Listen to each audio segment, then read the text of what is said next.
Hi everyone, how are you? Today I will discuss about a novel written by D.S. Lawrence, David Herbert Lawrence. তো D.S. লরেন্সের বিশ্বনন্দিত উপন্যাস Sans and lovers একটি কালোজি উপন্যাস। বিংশ শতাব্দীতে উদ্ভাবিত মনোবিজ্ঞানের তত্ত্ব দ্বারা প্রভাবিত এই উপন্যাসের কেন্দ্রে আছেন একজন ভদ্রমহিলা এবং তার স্বামীর পিতৃপুরুষের সামাজিক অবস্থান ও শিক্ষা দীক্ষায় ভিন্নতা থাকার কারণে তাদের দাম্পত্য জীবনের কলহ দেখা যায় এবং দেখা যায় যে একটির পর একটি করে 4টি সন্তান জন্মগ্রহণ করলেও তাদের মন মানসিকতার কোনো পরিবর্তন হয় না, অর্থাৎ ঝগড়া বিবাদ এগুলো কি সংসারে লেগেই থাকে। প্রথম সন্তান যখন হয় তখন দ্বিতীয় সন্তানের হয়, এভাবে মানে সন্তান হতে থাকে।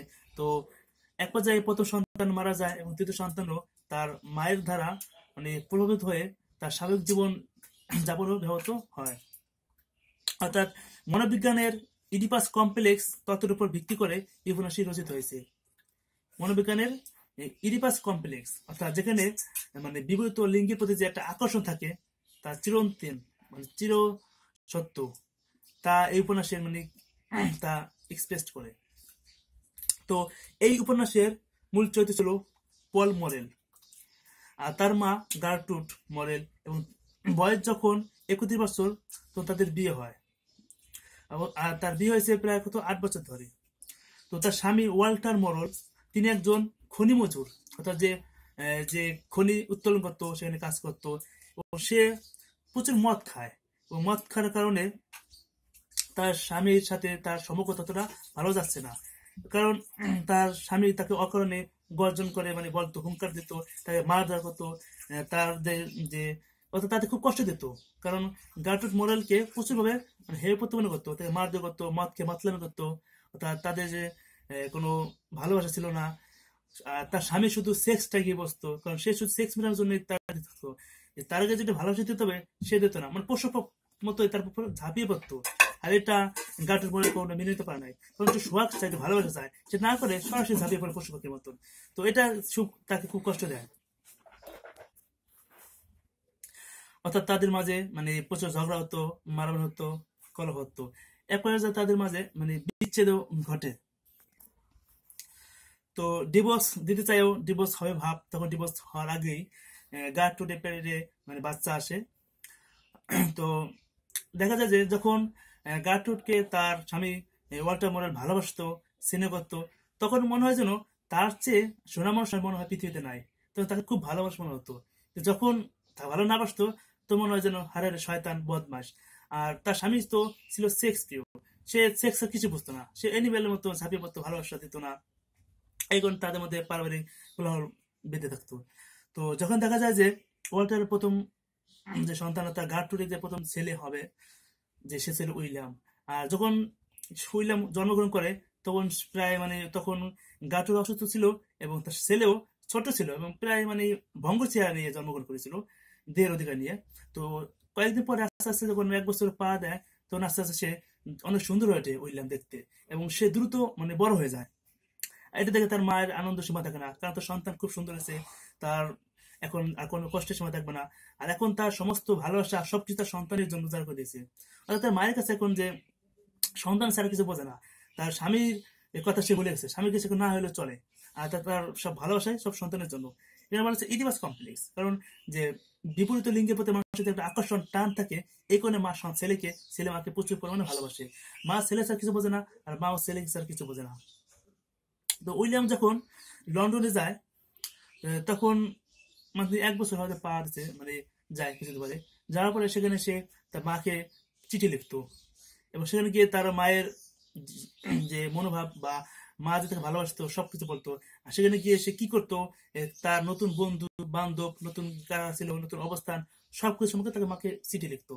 আর তোর মা চিঠি পেয়ে খুব খুশি হতো এবং তার কাছে মনে হতো যেন তার সন্তান যেন তার কাছেই আছে, কারণ যেভাবে চিঠিতে বর্ণনা দিত তার সমস্ত অভিজ্ঞতার কথা বলতো, তাদের মনে হয় যেন তার ছেলে তার কাছে আছে। কিভাবে সে অর্থাৎ উইলিয়াম একজন ফরাসিকে ইংলিশ শিখাচ্ছে এবং সে তার কাছে ইংরেজি শিখতেছে সেটাও বলে। এবং সেখানে একটা জিপ নামে মানে তার ডাকনাম যে জিপ, ওই জিপ নামে একটা মেয়েকে ভালোবাসে সে কথা বলে, কিন্তু তার মা যখন শোনে যে জিপকে সে ভালোবাসে, তো তার মা মেনে নিতে পারে না। অর্থাৎ যে কোনো এক নারী মানে অন্য নারীকে যে টলারেট করতে পারে না, তার কিছুটা ইঙ্গিত দিয়েছে এখানে। তো তার মা চায় যে তার সন্তান সবসময় তার কাছে থাকুক, তার কাছে থাকবে, তাকে ভালোবাসবে এবং তার ছত্রছায়া থাকবে, তার কাছে থাকবে। সে অন্য নারীকে মেনে নেবে, এটা তার মা কখনো মেনে নিতে পারে নাই। তো দেখা যায় যে উইলিয়াম মানে খ্রিস্টানদের যে মানে থাকে বয়স উৎসব থাকে, সেখানে সে 5 দিনের ছুটিতে চলে আসে এবং বাড়ির অনেক সুন্দর করে সাজানো হয়। গার্ডটুর চমৎকার সুন্দর একটা কেক বানায়, বড় কেক, এবং সেখানে সবাই আনন্দ করে। মোরেল তার ছেলে পল মোরেল থাকে, সবাই সুন্দর করে থাকে। অর্থাৎ যে তার জীবনে যে সব ভালোবাসা সবকিছু থেকে গেল উইলিয়াম এবং তার ছেলে, দ্বিতীয় ছেলে মোরেল, এবং তৃতীয় আরেকটা সন্তান থেকে আর্থার, তাদেরকে নিয়ে। কারণ তার সব ভালো সন্তানের জন্য, প্রথম উইলিয়াম, দ্বিতীয় মোরেল, তৃতীয় আর্থার, এদের প্রতি তার ভালোবাসা বেশি। কিন্তু তার যে একটা মেয়ে ছিল অ্যানি, তার প্রতি ততটা ভালোবাসা ছিল না। তো এই তার তার জীবনের এই কেন্দ্রবিন্দু হয়ে ওঠে তার সন্তানরা। তো যখন উইলিয়াম নিউমোনিয়া রোগে মানে আক্রান্ত হয়, উইন্টার নিউমোনিয়া, তখন সে খুব কষ্ট পায়। তখন তো স্বামীকে বলে, চলো আমার ছেলে হসপিটাল আছে, আমি যাব। তখন কেউ মানে যায় না, তখন সে নিজে একা চলে যায়, ট্রেনে করে একা চলে যায়। একা গিয়ে সেখানে দেখে তার সন্তান রয়েছে। তো তার সন্তানের হাতে হাত রেখে কথা বলে। তো সন্তান যেন ঘুমিয়ে করে কাউকে চিনতে পারতেছে না। তার যে একটা মানে যে সজ্ঞান আছে সেটা সে বলতে পারতেছে না, কারণ সে এখন অসুস্থ। তো যেহেতু মৃত্যুর সাথে পাঞ্জা লড়ছে, তার কোনো কিছু মনে পড়তেছে না, যেন সে সবকিছু চোখে ঝাপসা দেখছে। তো ওইখানেই তার সন্তান মারা যায়, উইলিয়াম মারা যায়। আর উইলিয়াম যখন মারা যায়, তখন তার জীবনে যেন একটা কালো ছায়া নেমে আসে। তার যেন পৃথিবী ধ্বংস হয়ে গেল, তার যেন মনে হলো আকাশ ভেঙে পড়লো। তো সেখান থেকে আস্তে আস্তে সেটা স্বাভাবিক হতে থাকে। যখন উইলিয়াম মারা যায়, তখন তার সমস্ত ভালোবাসা চলে আসে পলের উপর। পলকে নিয়ে তার কেন্দ্রবিন্দু চলে, পলকে নিয়ে তার জীবন শুরু হয়। তো এখানে ডিএস লরেন্সের জীবনের যে এটা প্রভাবিত হয়েছে পল, তো পলের মাধ্যমে তার এখানে নিজেকে উপস্থাপন করেছে। তো পল ছিল রুগ্ন শরীর, তাই তার প্রতি তার মায়ের ভালোবাসা ছিল সবচেয়ে বেশি। গার্ট্রুডের এখন লাভার আরেকজন মানে বেড়ে যায় যখন তার আরেকটা ভাই হয়। অর্থাৎ এখানে বলা আছে সানস অ্যান্ড লাভার্স, মানে পুত্ররা এবং পুত্রের ভালোবাসা। এগুলো টাইটেলটা নেওয়া হয়েছে যে সানস অ্যান্ড লাভার্স। তো তার মেয়ে অ্যানি এর প্রতি তেমন কোনো আকর্ষণ থাকে না। তো পরে ছেলে আর্থার, আরেকটি সন্তান। তো আর্থার যখন হয়, তখন তার ভালোবাসা যেন একজন বেড়ে গেল, অর্থাৎ আর্থারের প্রতিও তার ভালোবাসা বেড়ে যায়। কিন্তু মেয়ের প্রতি কোনো ভালোবাসা থাকে না। যদিও মেয়েকে ভালোবাসে, বাট ছেলেদের মতো ওরকম না যে তাকে অনেক ভালোবাসবে, স্নেহ করবে, তার কাছে জন্মে না। তো আর্থার প্রতিও তার ভালোবাসা বেড়ে যায়। তো দেখা যায় যে তার যে মেজ ছিল বা দ্বিতীয় ছেলে পল, তো পল একটা মেয়ের প্রেমে পড়ে, তার নাম হলো মিরিয়াম। আর এই মিরিয়ামের বাড়ি ছিল পলদের বাড়ির কাছেই ছিল, এবং সে মিরিয়ামের সাথে তার এক ধরনের প্ল্যাটনিক ভালোবাসা ছিল। সে তাকে অনেক ভালোবাসতো। আর মিরিয়ামের কাছে মনে হতো যেন ভালোবাসাটা হলো পূজনীয়, মানে পূজার মতো সে চোখে দেখে। সে সেক্স এসব দেখে না, তার কাছে কোনো সেক্সুয়াল ডিজায়ার ছিল না। সে হলো এখানে ভালোবাসতো পূজার মতো, ওয়ার্শিপ মতো। শি ওয়ার্শিপ অ্যাজ এ লাভ। তো লাভকে সেখানে পূজার চোখে দেখে। কিন্তু মানে পল সেটা এখানে চায় না। সে বলে কিছু ভালোবাসা, ভালোবাসা যদি রোমান্স না থাকে, ভালোবাসা যদি কিছু রোমান্স না থাকে, তাহলে কিসে ভালোবাসা? সে তখন ভালোবাসাই চায়। তো দেখা যায় যে পলের মা যখন জানতে পারে যে মিরিয়ামের সাথে তার সম্পর্ক হয়েছে, তো সেটা কিছুতে মেনে নেয় না। তো সে চায় না যে তার সন্তান কোনো নারীর প্রেমে পড়ুক, তার কাছ থেকে দূরে চলে যাক। সেভাবে আমার সন্তানকে হয়তো এই কারণে সে দূরে চলে যাবে। এটা আসলে যেমন দেখা যায় যে আমাদের সমাজেও যে বউ আর শাশুড়ি কখন তারা মানে এক হতে পারে না, বা তাদের মাঝে ঝগড়া লেগে থাকে। কারণ কি, যে বউ যখন আসে তখন মা মনে করে যে আমার সন্তান সে কে নিয়েছে, এই কারণে সে তার মানে বই ছেলের স্ত্রীকে সহজে মেনে নিতে পারে না। এটাই ছিল এটি কমপ্লেক্স এক ধরনের। পল এক সময় তার সাথে ব্রেকআপ করে। ব্রেকআপ করার পরে যে পলে আরেকটা জীবনের লোক আসে, সে হলো ক্লেরা ডুয়েস, এর সাথে সাক্ষাৎ হয়। আর সে ছিল সেপারেটেড তার স্বামী থেকে, কারণ তার স্বামীর কাছ থেকে সে চলে আসে। তো মিরিয়ামের মাধ্যমেই তার সাথে সাক্ষাৎ হয়। তো মিরিয়াম এর সাথে তারা বিভিন্ন রিলেশন নিয়ে কথা বলে, বিভিন্ন প্রেম নিয়ে কথা বলে, তাদের আবেগ নিয়ে কথা বলে, তাদের যে কাহিনী ছিল, ইতিহাস ছিল, সবকিছু নিয়ে মিরিয়ামের সাথে কথা বলতো। তো পলে মিরিয়াম অনেক সময় স্লিপ টুগেদার একসাথে থাকতো, তার প্রায় সুখী ছিল, কিন্তু কয়েকদিন পর পল সিদ্ধান্ত নেয় যে সে মিরিয়ামকে মানে ভালোবাসবে না, সে বিয়ে করবে না।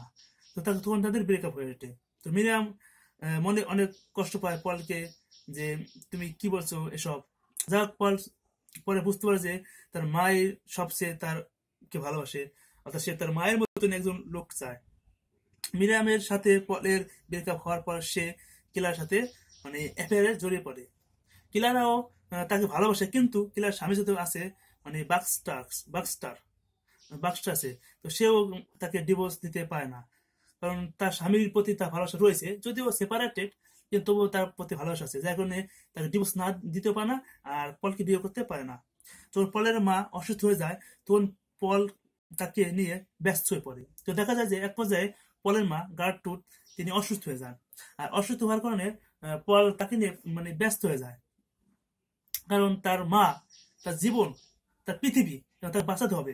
এই কারণে সে প্রায় মানে ব্যস্ত হয়ে যায়, আর ব্যস্ত হওয়ার কারণে তাকে হসপিটালে যেতে হয়, বিভিন্ন কাজ করতে হয়। তো এই সময় অন্যান্যের সাথে সম্পর্ক রাখাও তার একটু কঠিন হয়ে পড়ে। তখন পলের কাছে মনে হয় যেন পৃথিবী শেষ হয়ে যাচ্ছে। আর যখন পলের মা অর্থাৎ গার্ট্রুড মোরেল মারা যায়, তখন তখন পলের কাছে তার জীবনটা অন্ধ হয়ে ঢেকে গেল। তার মনে হচ্ছিল তার জীবনে এখন আকাশ ভেঙে পড়ল মাথার উপরে। তো এই উপন্যাসের আরেকটি অন্যতম চরিত্র ছিল আর্থার মোরেল, যা পলের ছোট ভাই এবং গার্ট্রুড মোরেলের ছোট ছেলে, তৃতীয় ছেলে। তো আর্থার মোরেল ছিল যে ওয়াল্টার মোরেলের মানে চতুর্থ সন্তান, এবং সে প্রায় তার বাবার মতো দেখতে ছিল, এবং সে ছিল খুব হ্যান্ডসাম এবং ফান লাভিং, এবং সে ছিল আবেগপ্রবণ একটি ছেলে।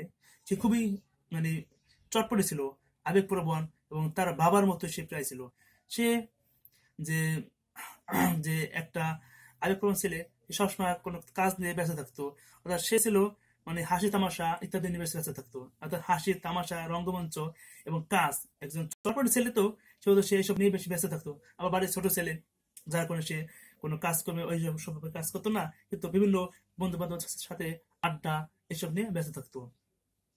তো তার চবলতা, তার দ্রুত বিয়ে হয়, এবং সে মানে বেটরুট উইলকে বিয়ে করে, কারণ তার বাড়ির পাশে একটা মেয়ে ছিল, তাকে বিয়ে করে, যে বেটরুট উইল্ট নাম।